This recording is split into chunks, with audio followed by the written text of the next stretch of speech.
Mean Joe Greene, one of the most formidable defensemen in NFL history, nearly lost his nickname after appearing in a 1979 Coca-Cola commercial that softened his tough guy image. The award-winning commercial has been consistently voted as one of the greatest ads of all time.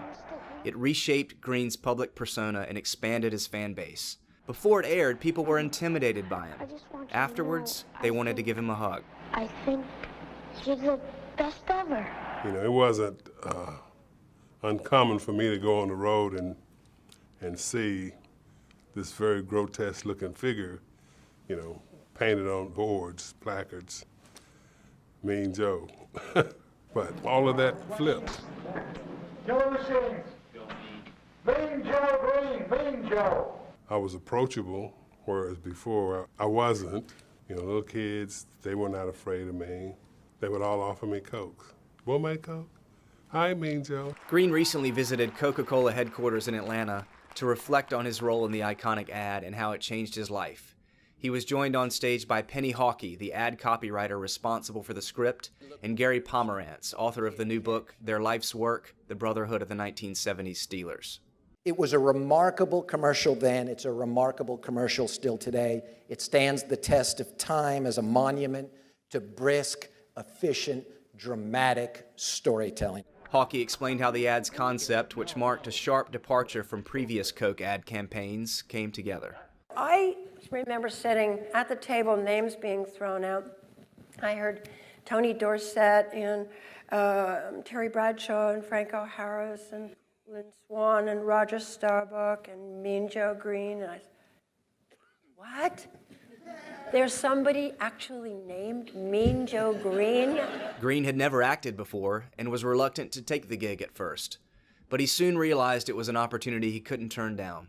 It was one of the greatest decisions I ever made. We wrote about 10 different storylines, and the very first one that we came up with was, let's take kind of a pathetic little kid who's just awestruck over some kind of superstar football hero. The kid has nothing to offer except he has the Coca-Cola. He gives the superstar the Coca-Cola, the superstar drinks it, shazam, he's a changed person.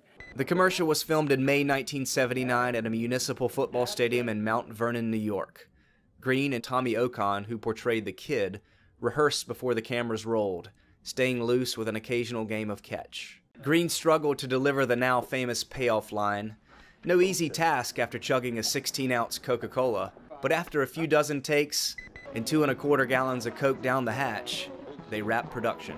The commercial was screened during a Coca-Cola bottler meeting in San Francisco, drawing a standing ovation. Greene's Steeler teammates, a tough bunch to please, also approved.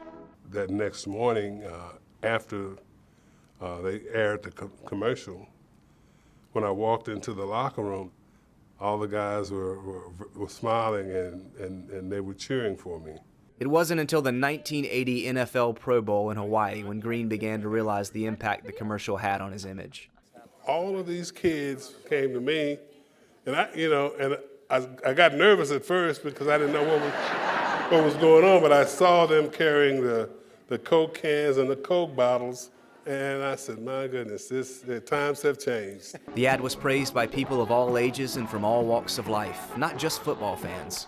The 67-year-old Hall of Famer, a father of 3 and grandfather of 7, credits the Coca-Cola ad with keeping him in the spotlight for more than 3 decades.